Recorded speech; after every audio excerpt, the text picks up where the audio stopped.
So with this strategic foundation in place, so I think that today's discussion on the India's maritime decarbonization opportunity is particularly timely. So it gives us a chance to reflect on how such collaborations can accelerate the transition in this particular sector. So with this, I would now like to invite my esteemed panelists on stage. Ms. Josefine Pallesen, Maritime Counselor, Embassy of Denmark.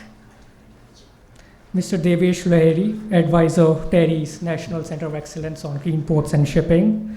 Ms. Prakriti Sethi, Chief India Representative, Methanol Institute.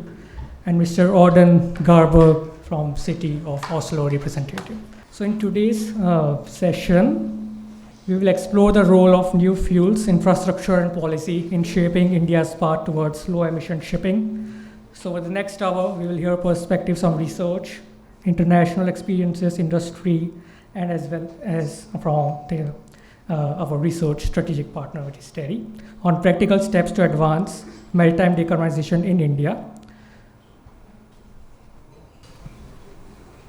So I would like to open this session with some opening remarks from each one of you.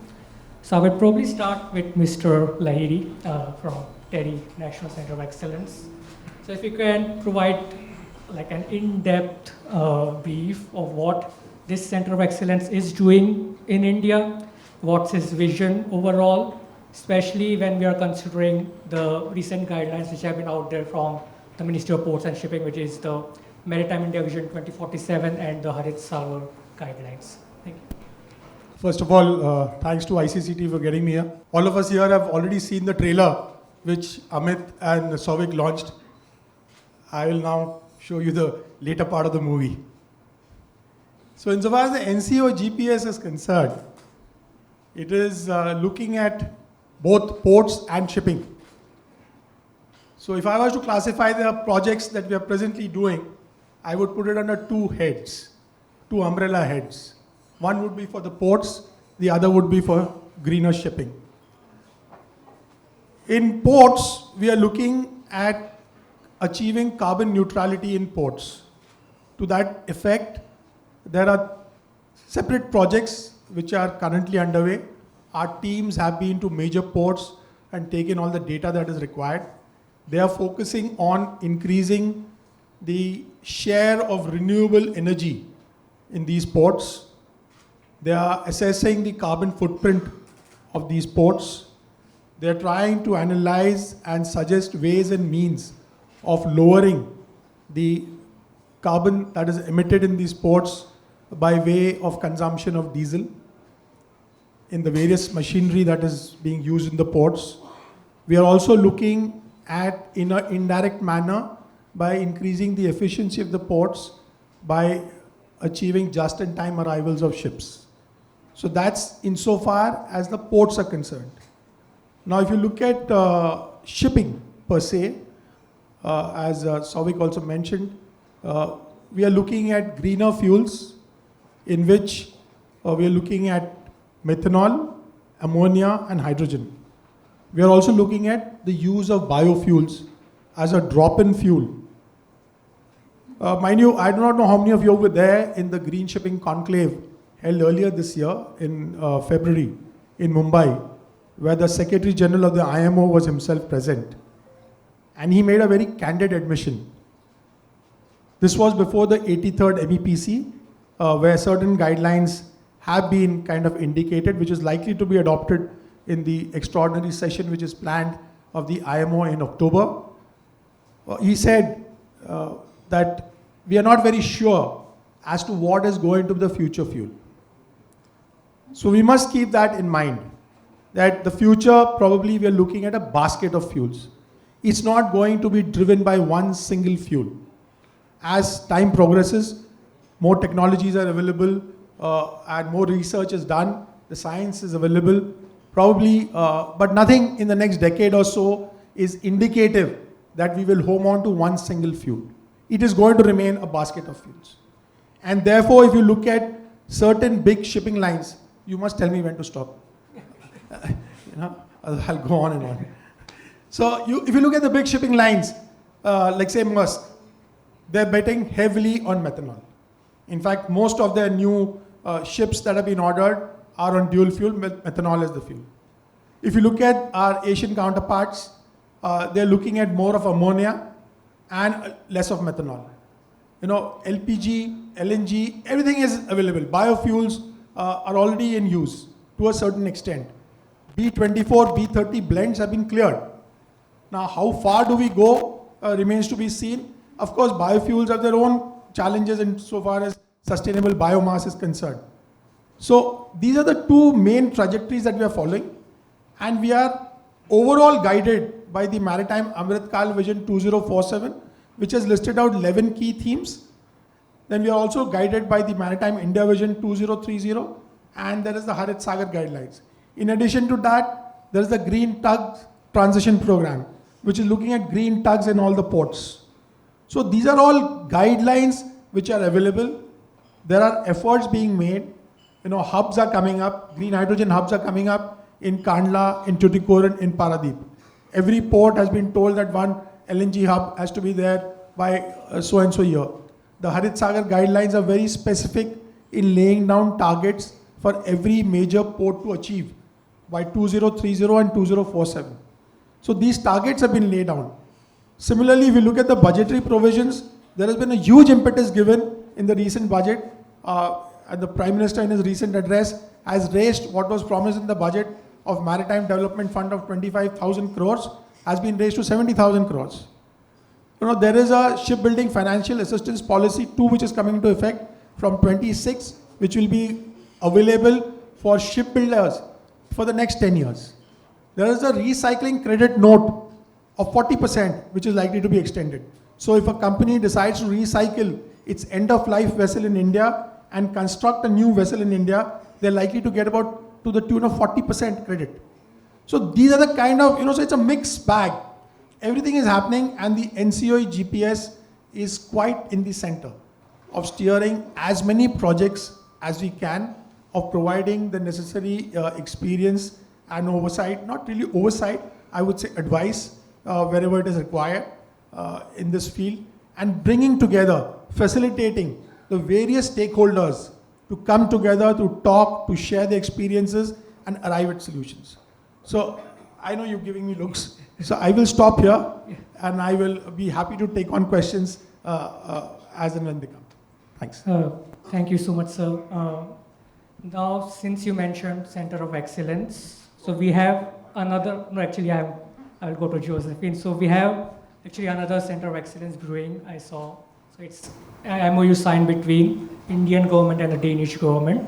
So if you can throw some light on what's this strategic partnership all about between India and Denmark, and how significant it is for both the countries. Yeah. Am I audible? Okay. First of all, thank you for the invitation, and also thank you for being one of them that puts some attention on this very, very important agenda, which is the decarbonization of the international shipping sector.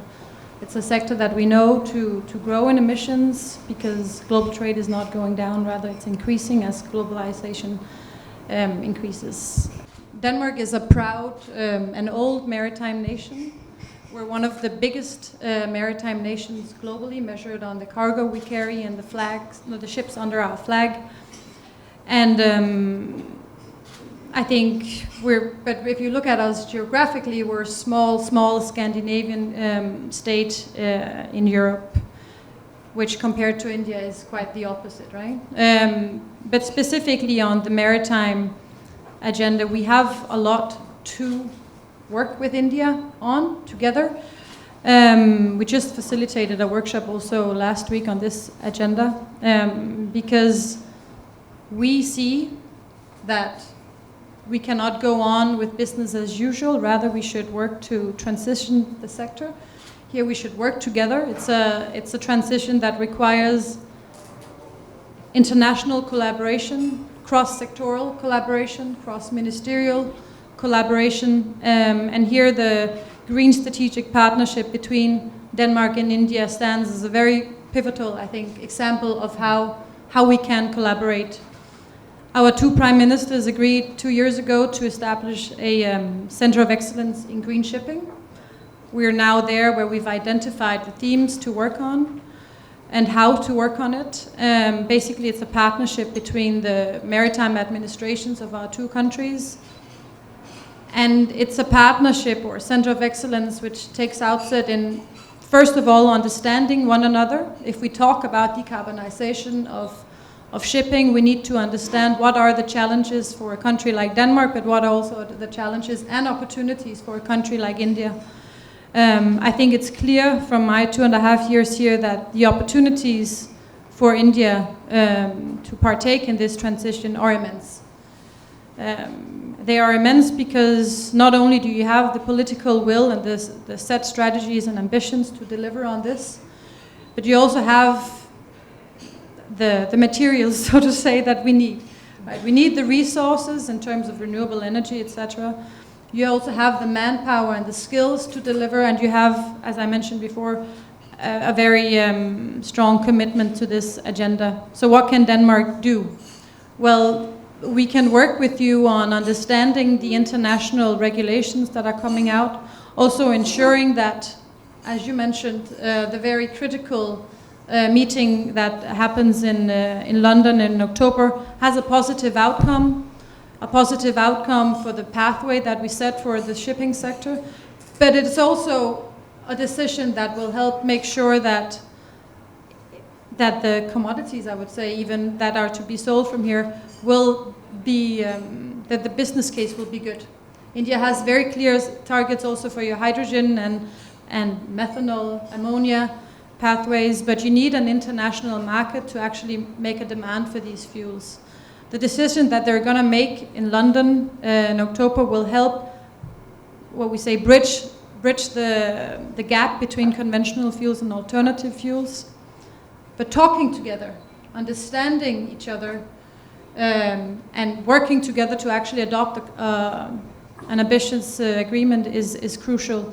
I think that's one of the key takeaways I've had over my last 2 years, is that India and Denmark are actually working quite strongly together, which is in these times unique. There is immense pressure to vote against this agreement.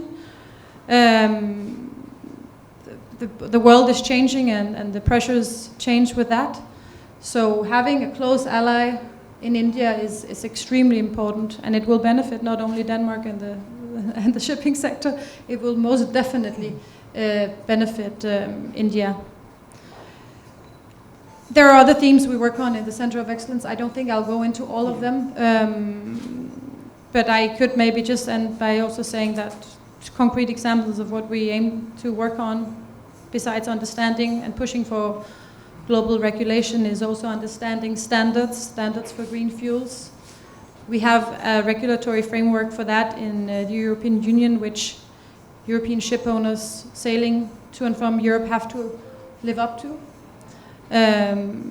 So bridging the gap between the understanding here and the understanding in Europe is crucial if the fuels are to be sold. But also looking at seafarers, what do seafarers of the future need, etc. There are many topics in the center. I won't go into details on all of them, but just reiterate the statement that the potential for collaboration between our two big maritime nations is there. Thank you. Thanks so much, Josefine. So as both of you talked about the IMO framework and then importance of the green fuels which are coming up, so like methanol and ammonia.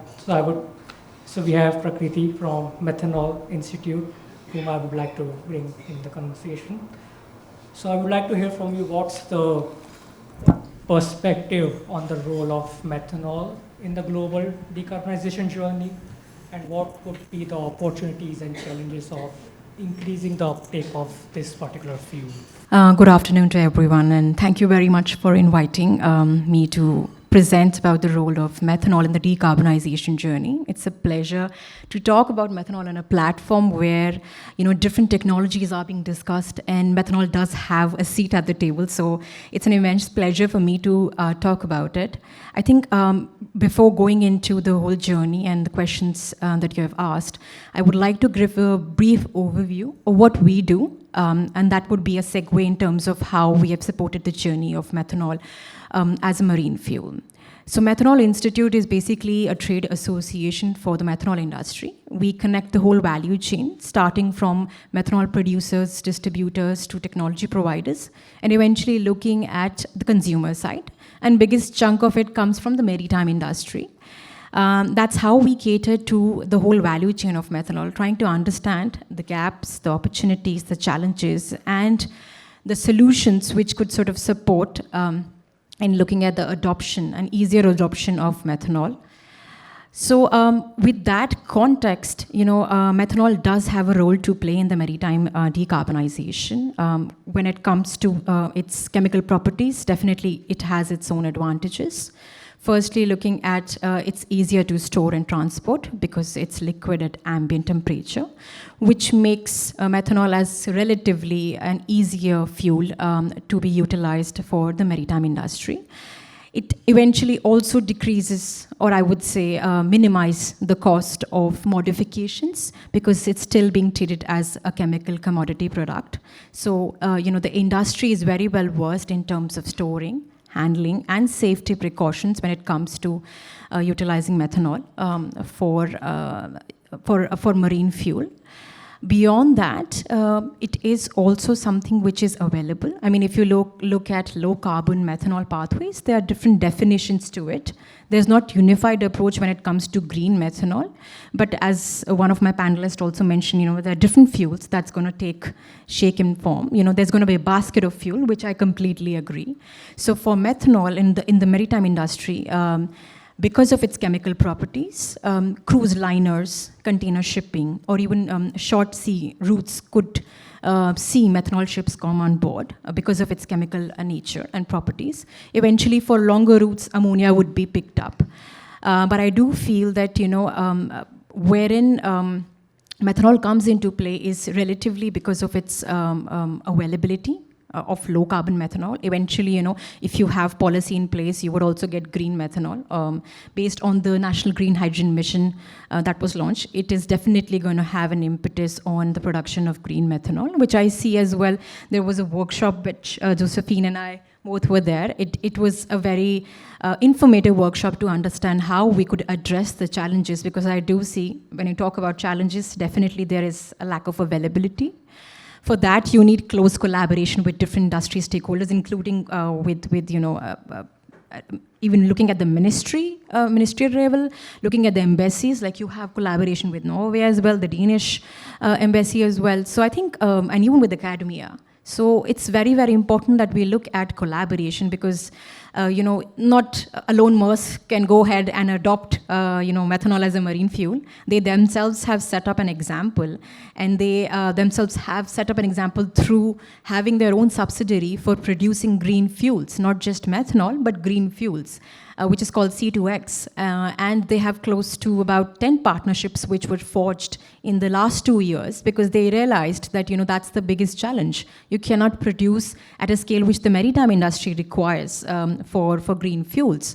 So that's how things are shaping form. Definitely there are challenges, which one of the biggest companies are also facing, and for that they are also taking their own steps when it comes to looking at overcoming these challenges. So I think key collaboration is very, very imperative when it comes to an industry like maritime, which is also very, very close-knit. So I do believe methanol does have its own place due to its advantages and its commercial readiness as well, because of the advantages that I mentioned. It's commodity which is traded for over 100 years. The low-carbon methanol is comparatively available right now as compared to green methanol. So you can test it out, and you would see we have close to about 10 to 15 pilot projects that are happening over the different regions. And as far as I can recall, there were about 363 methanol vessels that were ordered, and MAN and Wärtsilä are the ones leading engine manufacturers who are looking at the production of dual fuel methanol engines. So I do see that methanol does have its own advantages. It's a versatile fuel as well. But yes, we need to be considerate when it comes to looking at the challenges, and I think one of the solutions would be to look at collaboration. Thanks so much, Prakriti. But yeah, so as we have talked about methanol, so we have Debesh and Josefine also highlighted like the potential use of green fuels. in shipping, but we should not forget there is one more option which we can implement. And I'm not talking about biofuels. I will come back on that later in the next round. So I would like to bring in Mr. Audun in the conversation. How city of Oslo have set an example of electrifying its ferries, or not probably city of Oslo, maybe I would say Norway overall, and what could be the potential learnings for countries like India. So before we start talking about electrification of ferries, so in India we also have a policy called Harit Nauka, maybe Debesh, if you could correct me. So its target is that by 2050 or 2047 we will have 90% of inland waterway transport ships to be running either on green hydrogen or they would be electrified. So what could be key learnings for us as Indian stakeholders for electrification of ferries and this coastal shipping? Okay, thank you. Well, just to give you some context, if you look at the map of Norway, you would think there was something drawn by a 2-year-old, because there is a lot of these fjords and small islands all around the country. And one of these fjords are the fjord called Oslo Fjord.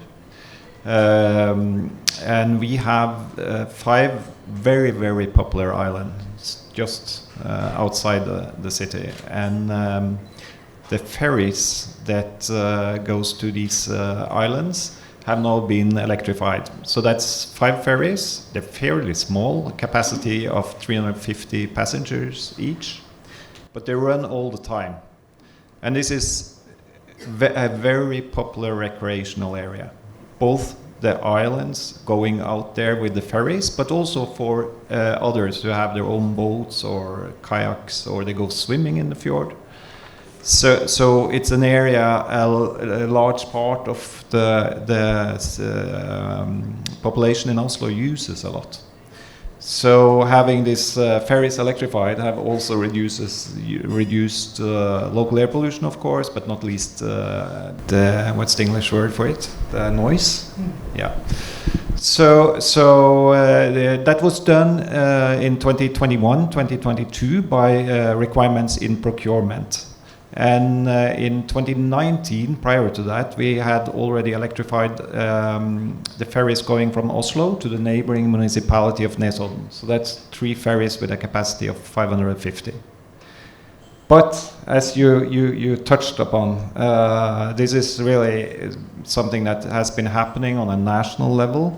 So the National Road Authority, they commissioned their first fully electric ferry in 2015, or it was set in operation in 2015. It has a capacity of approximately 120 cars. So it crosses one of the fjords on the west coast of Norway. And it's been quite a success. So today it's more than 80 of these car ferries that are fully electric. And they typically have a capacity of between 50 and 200 cars. And of course, it's easy to imagine that the ferries are easy to electrify because they go back and forward to the same position all the time. So it's quite easy to plan, and you have all this data on operation and energy usage and so on. Yeah, so I think we also have that green truck transition program. So I'm not sure, Debesh, so does it talks about electrification as well for the trucks, or is it just more focused on the use of greener fuels? Just to clarify one point here, the Harit Nauka is a scheme which you mentioned. I didn't mention that because it's still in the proposed stage. It's not yet been approved by the government. That said, the plan is still there. Secondly, when we talk of India, we have to realize the scale. There are 14,500 kilometers of navigable waterways, inland waterways in India. That's the scale that we are looking at. So if you were to look at on a piecemeal basis, if you look at the Kerala metro, water metro, it's already in place. And it is hybrid with electric propulsion being there. Similar lines, 17 other cities, water metro studies are being done by the Kerala Water Metro Board itself. Across various rivers, major rivers like the Ganga, the Brahmaputra and other rivers, there are ferry services which are also being launched. In West Bengal, GRSE is doing a project wherein they are making electric ferries. Coming more specifically to the point of the green tug transition program, right now it is minimum of one green tug in every major port, and it is going to be become more and more ambitious. But yes, they're looking at hybrid because it also depends on the operational profile, like Mr. Audun just mentioned. Because it's a ferry service, it's possible to charge and recharge. You can have charging stations. With a tug, again, the operational profile is very limited. It is just to either move a ship to a berth alongside, or to move a ship which is already berthed from alongside to a place where thereafter it gets underway on its own power. So the tug profiles are also, the operational duty time is not more than, you can say about an hour and a half. So they are very amenable to electrification and to use of hybrid vessels. But pure electric is still some time away, but it is going to be hybrid where you will have the option of switching on to electric with the diesel as a backup. So there is this green tug transition program is looking at that kind of a thing. That's what the RFP states, and that should come into play. Thanks so much, sir. So if we transition back to deep sea shipping again. So yeah, for Josefine, I would like to ask, so now we have this recent IMO net zero framework of net zero by 2050, but then at the same time we have the Fuel EU, Maritime, and the EU ETS. So whenever I open LinkedIn, I just see there has been some confusions or maybe some conflicts going on, like which one is better or which one would be implemented. What's your take on this comparison between the two? Like the one we have the regional policy in the EU, and then we have the IMO one is obviously. So first of all, I had the immense pleasure of leading the Danish Maritime Authority's work on Fuel EU Maritime, which was challenging and a great learning opportunity. But but regional frameworks and regional laws are not the way to go about it. These regulations basically only cover 15% of the emissions from the shipping sector, which won't take us to climate neutrality in 2050 if we only look at Fuel EU Maritime and the ETS and alternative infrastructure regulation and etc. So that's why a very strong, a thing we fought for in those negotiations was that there would be a revision clause in these two regulations. And that revision clause is quite simple. When and if the IMO adopts a regulation that is either the same or more ambitious than what we agreed on in EU, well, then we will revise, maybe even delete these regulations to align them with the IMO. Because at the end of the day, we want the most emissions to be included. We do not get that with Fuel EU Maritime or the ETS. So while they are great, while they set an example, and maybe also even push the IMO to adopt for hopefully now this basket of measures in October, but they simply do not suffice. I think that's my very short and very direct answer. Yeah, and also like with this IMO net zero framework, we have been listening that this will possibly end up promoting the use of biofuels as a near-term solution in the shipping. With this, now I will have a question for Prakriti. Like, how do you see this challenge of biofuels for methanol? I think I don't see a challenge because, there's no one-size-fits-all solution. Eventually, for a country like India, you would have the resources for biofuels. You have a policy in place for biofuels. So definitely, at the end of the day, no country is sort of have the impetus to switch to completely green. They eventually are putting in investments for the infrastructure. So at the end of the day, we are at a very, I would say, advantageous position as a country like India that we have huge resources to produce biofuels. So I think there doesn't seem to be a challenge, but eventually for that to happen, you need to have the infrastructure in place, which also was mentioned that, amassing the feedstocks or the biomass is very, very important. For that, you need the infrastructure in place. I think biofuel does have, quite a promising opportunity when it comes to switching to, greener solutions. Vis-a-vis, if you look at green hydrogen, that's a huge jump. When you look at, jumping from low carbon methanol to suddenly going to green methanol because of obviously availability and secondly the cost. I think the more adaptable situation would be to look at biofuels. One, firstly, because we have the resources. Investment in that makes more sense. You have the policy in place that would also give an impetus to the industry to switch to biofuels. Secondly, it will give you an overview of understanding how economics could work well when you're switching to greener fuels. I think in the long term, you would eventually look at green hydrogen, green ammonia, and green methanol. But I think in the interim period, or I would say the immediate solution would be to look at biofuels. So I don't feel that it's a challenge. We can convert that challenge into an opportunity. So as to look at infrastructure, because at the end of the day, you would also be putting in infrastructure for green fuels. So I think it's a very big opportunity for India. And I think beyond even India, especially for Southeast Asian economies, if you look at Indonesia, if you look at Malaysia, they're looking at biodiesel. So they know that they have those resources. Why not to tap into that opportunity? Vis-a-vis, European countries, they do not have those resources to produce biofuel. Rather, they're looking more at policy, because eventually, they are going to be more of an importer of green fuels, and India would be producing the green fuels in the long term. I think that's an export opportunity that the country should tap into.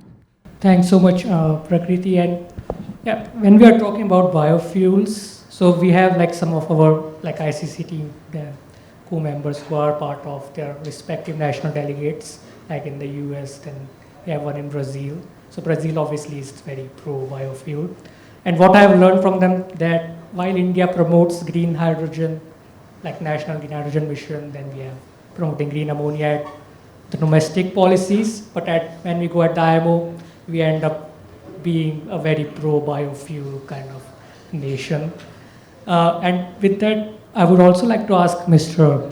Audun, what has, or I can also ask Josefine to join in the conversation, what has been Norway and Denmark's overview of the use of biofuels? I'm not limiting this to maritime sector. Maybe you could, talk a bit about the road transportation sector as well. Yeah, I think in the road transportation sector, biofuels has been an important measure to reduce greenhouse gas emissions. So we have this requirement that for diesel or gasoline, the total amount, you have to have a certain percentage point of biofuels in it.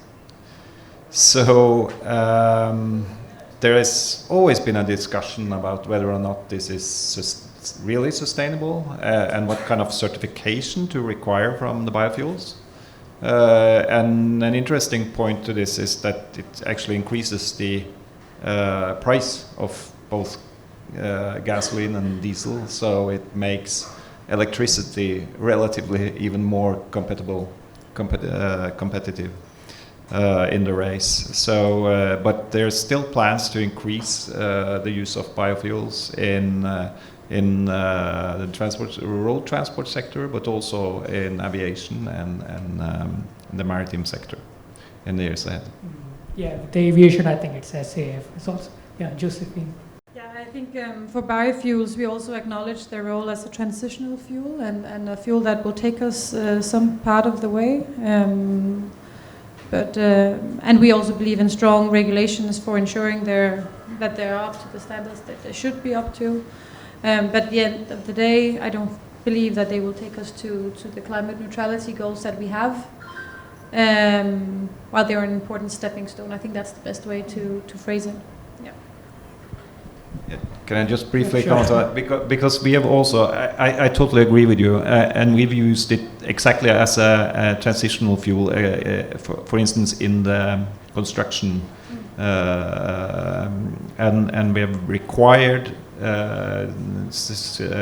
non-fossil, so biofuels basically as a minimum for a period. But then, because of the much higher price of biofuels, that has made electricity much more compatible also in the construction sector.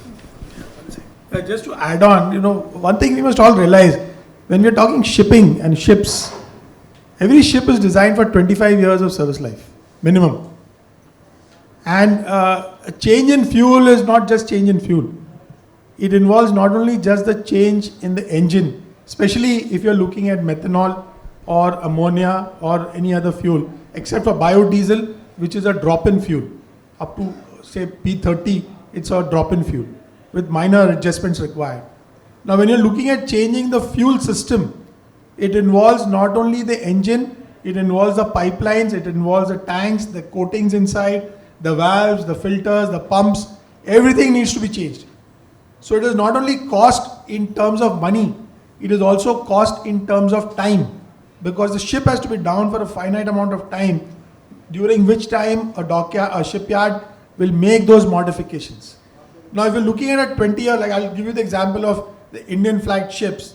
The average age today of Indian flagged ships is close to about 18 to 20 years. So it doesn't make economical sense for most of the owners to go in for a transitional fuel, for changing the fuel. They would rather pay a little more and take in biodiesel, because these regulations will come into effect from 1st of Jan 2028. So there's about 2 years still to go. Secondly, the maturity of, or the technology readiness levels of, say, the methanol engine is quite high, but the ammonia engine is still not there. It will take a few more years. The trials have already started, but for it to really come out, it is going to, and hydrogen is some distance away, both as an IC engine and even as fuel cells, because hydrogen fuel cells have got a severe limitation of how much distance it can go. It is very good for very, very short distance kind of application. Anything long distance is going to be problematic. So if you're looking at diesel electric also, which most of the submarines today, most of the submarines have a diesel electric propulsion. So that is okay, because then you have a diesel generator, which is, there's a shaft and then a motor and change of flux, and that's how it happens. But if you're looking at these kind of fuels, you need to keep it in mind that with the shipping industry, the cost of the ships are very high. You need to change over fuel. It has to be a very well thought of decision, keeping the next 25 years in mind, especially if you're designing or if you're ordering a new ship. So these factors have to be kept in mind. It's not a very simple solution. It's not that you just decide and change over fuel. It won't happen like that. Thanks so much, sir. And yeah, I would now ask Josefine a question on this. So now we have this new net zero framework. What are I'm pretty much sure you might have those conversations with the shipping giant, Danish shipping giant Maersk as well. What are the strategies or policy instruments, maybe from Denmark or from an EU perspective, could be influential if we have to transition towards the long-term maritime decarbonization? Well, first of all, I think India is working quite intense on this subject themselves. So whatever we can inspire will be, I think, maybe even a little bit limited in an Indian context alone. But we do have maybe some practices, some ways of working together between the government and the private side that could be of inspiration. We have a blue growth plan in Denmark which is basically a blueprint for how our government and our industry can work closely together, not only to advance on the green agenda and ensure that we see production of green fuels over the world, but how can we also ensure that our industry advances in a very innovative, efficient, digital manner. And these thoughts and these recommendations that are also coming out from this Blue Growth Plan could be areas where there's at least room for a conversation between our two governments, because again, we didn't become one of the largest maritime nations in the world just by being. We have become this because we work closely with our industry.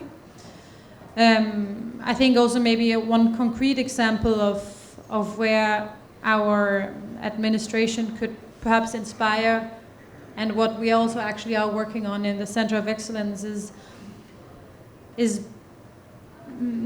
I want to say better regulation, but regulation and maritime administrations shouldn't be a hindrance for innovation. So the Danish Maritime Authority's former DG, he invented something called the Regulatory Future Lab. And the Regulatory Future Lab is a very good example of how the government can work together with class societies, industry stakeholders, innovators, etc., on ensuring that even though we have laws and we have international guidelines and regulations, all ensuring the safety, the environmental integrity of our ships and their operations, these should not be so cumbersome that they prevent innovation. So for example, when you have an e-methanol ship that will be designed alternatively, it will at least have an alternative engine and alternative technology on board, or ammonia, nuclear, whatever it is in the future, autonomous shipping. All of these things should be possible without regulation hindering it. Rather, we have to have maritime administrations that promote it.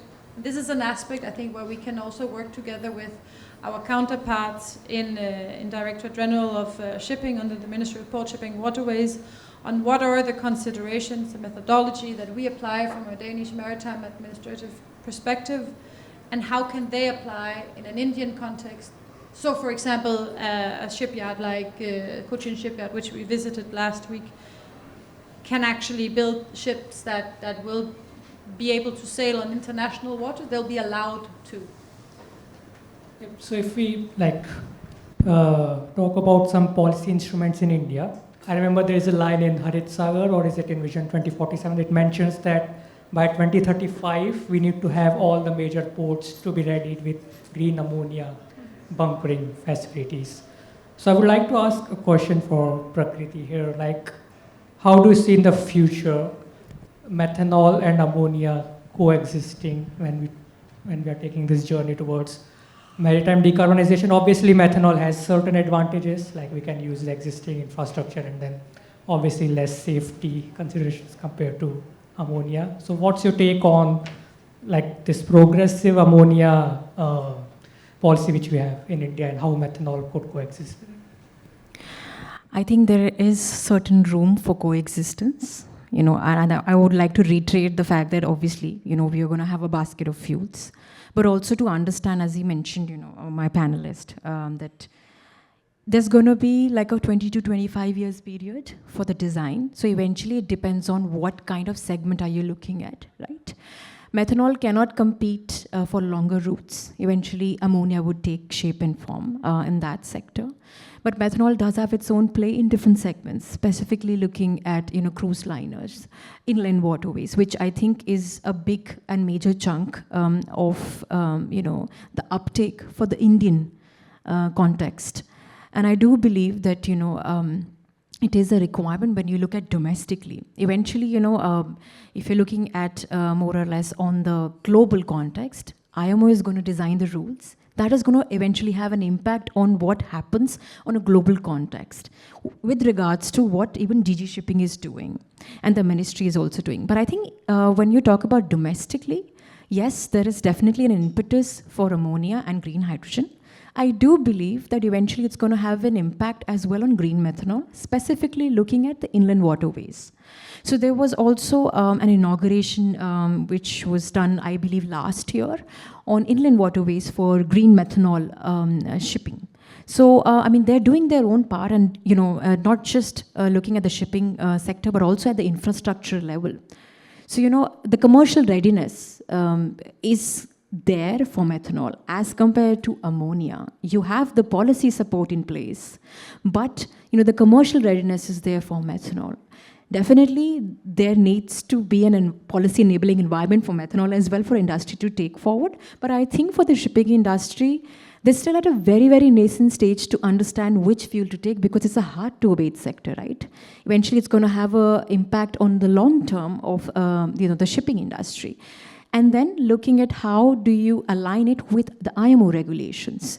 But I do believe that, definitely methanol does have its shape in the short sea segment, and mostly looking at inland waterways for the country. But I do also believe that, there has to be an impetus on the supply side as well for methanol. And I think that, with the green hydrogen mission in place, it is definitely going to tap into the 11% of the demand market which is there for green methanol. When you have the whole mission in place, you just not only look at ammonia, which is obviously the most probable and easier industry for offtake, but methanol does have 11% of that offtake market. I don't think that the Indian policymakers are going to overlook that, and that's the reason why the shipping ministry is also looking at having standards on place, having workshops on ground, having safety considerations on board. So I think it's an exclusive thing. They're not only contemplating on ammonia, but definitely there needs to be a coordination between different ministries, specifically looking at MNRE and Ministry of Shipping. Yeah, I think since you have talked about policy instruments and fuels, I think it's important we also touch upon some challenges or the resistance which such fuels or policy instruments have been facing. So I would like to ask a question to Mr. Audun. In terms of when the city of Oslo was electrifying its ferries, what were the possible challenges which Oslo faced? It could be in the form of cost, maybe, or were there any resistance from the fuel lobby or something like that? Yeah, there's always this discussion on whether or not to actually pick a fuel. But in those two examples I mentioned with these local ferries, we have required them to be zero emission. So basically there was more or less two alternatives, hydrogen or electricity, and electricity came out as the winner. But what we saw was that the price was higher than on conventional boats, but still part of that higher costs is the building of these charging towers and so on. And the operating costs are lower because the energy cost of electricity is lower, and also there's lower maintenance costs. And we had some what I would call transitional costs, the training of the crew and things like that. But that would have happened anyway, since it was new ferries, bigger ones, and so on.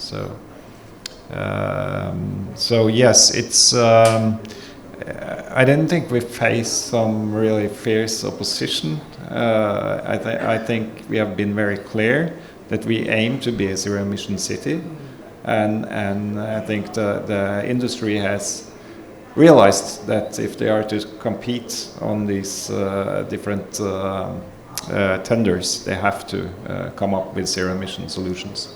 Yeah, because there has been some, I think, a news article which came out in Economic Times where certain tug owners were kind of resisting towards, electrification of their respective vessels.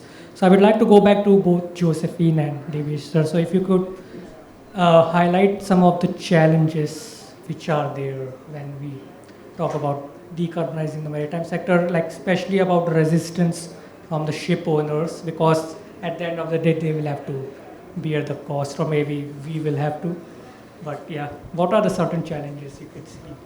At a very basic philosophical level, if you look at the entire emissions pie chart, if you even look at road transport somewhere in that 18, 19, 20, depending on which publication you've picked up, shipping as a sector is contributing to about 2.89 to 3 of the total global emissions. There is steel, there is cement, there is chemicals, aluminium, which is far ahead, construction. So one of the basic philosophical challenges that most ship owners have is, why are you homing on to us? We are the least insofar as contributions are concerned. That having been said, and the way the IMO is going about it in a very positive manner, including all the stakeholders, it is something that has to come. At the national level, if you see, I'm talking for us, India, our Panchamrit, our NDC is net zero by 2070. The IMO is looking at net zero by 2050. So there is a clear 2-decade difference between the two aims. Again, having said that, the shipping sector does realize, because shipping is not national, shipping is international. And therefore, if our ships, and if shipping has to happen, then we have to follow the international regulations. So therefore, everybody is making efforts towards it. And we have supported the IMO resolution also, which will hopefully go through in October. So the biggest challenge that lies is this gap between supply and demand. As I mentioned right at the start, the IMO Secretary General himself has said there's not going to be one single fuel for the future. It is going to be a basket of fuels. In the very short term, people are looking at biodiesels for the simple reason that it's a drop-in fuel. In the slightly longer term, which I would say maybe beyond say 3 to 5 years, people are looking at a mix of methanol, LPG, LNG and biofuels.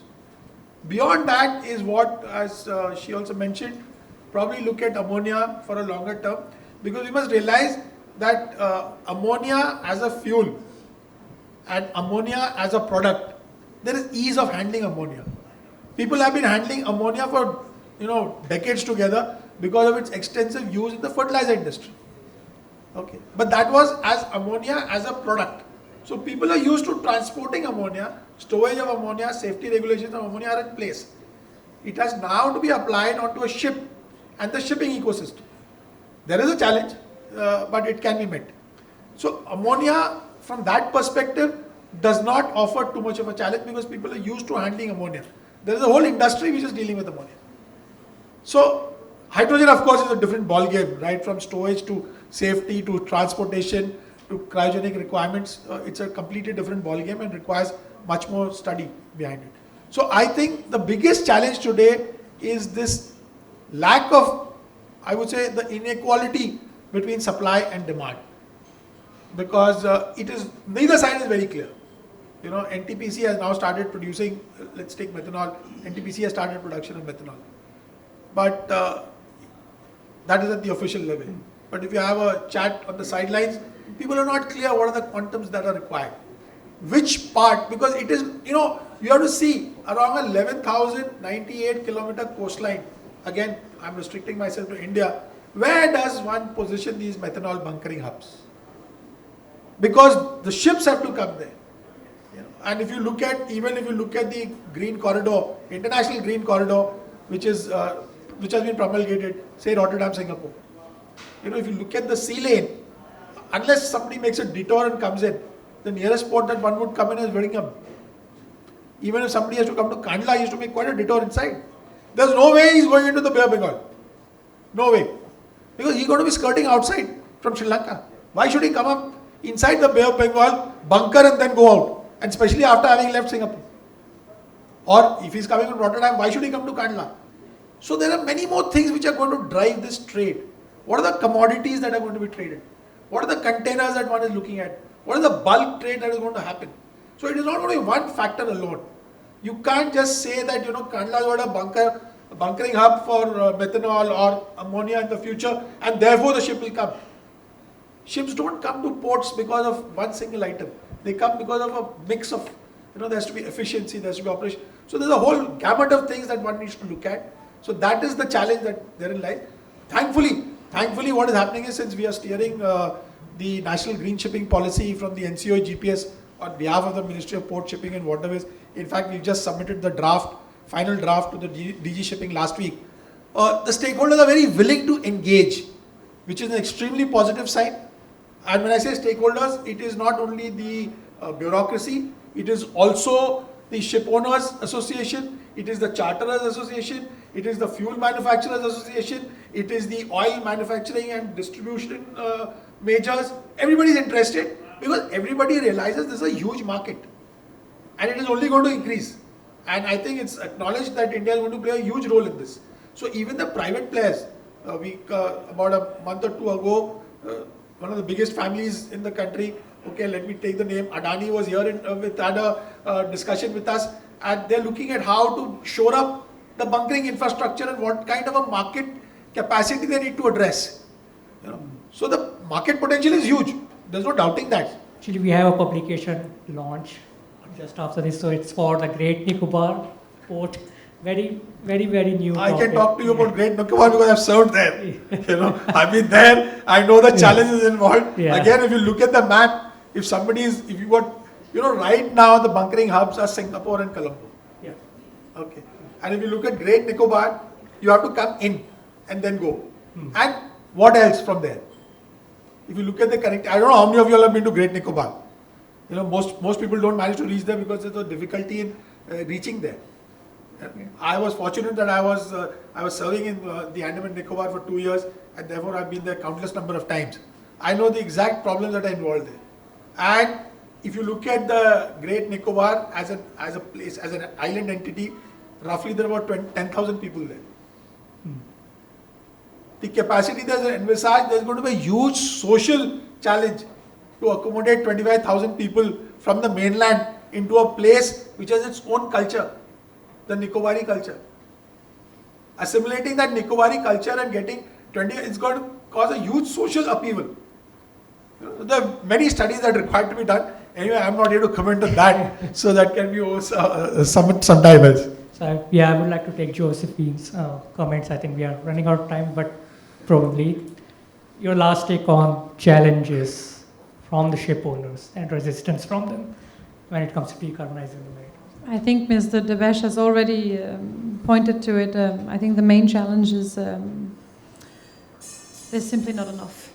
Simply not enough, and it's too expensive. I can't remember the details now, but I think these alternative fuels that we're discussing, e-methanol, e-ammonia, are at least 2 to 3 times more expensive than conventional fuels. That is, obviously, it creates a bad business case for our ship owners because they want to source them, but they don't know where to go and they don't know at what price. So that's also why if India is to be relevant on this market, obviously it needs to be competitive prices. But that should be very doable because you, as I said in the beginning, have all the resources that are needed for example, to produce e-methanol. And again, to say that is also why we need regulation that closes the price gap between conventional fuels and alternative fuels. And that is hopefully what we will see come mid-October. Yeah, thanks so much. And yeah, since we are now very near the ending time, yeah, thank you so much everyone for joining this panel. Very insightful for me as well, because I'm still kind of in a learning curve, learning about this use of green shipping. I think we are now ready to have our publication launch. So this publication, we talk about the strategic importance of Great Nicobar port as bunkering hub. Obviously, as Debesh mentioned, that there are a lot of challenges in doing this, but yeah, since as the Vision 2047 document mentions it, so we kind of proceeded ahead with doing it. Yeah, so we can go ahead with the publication launch.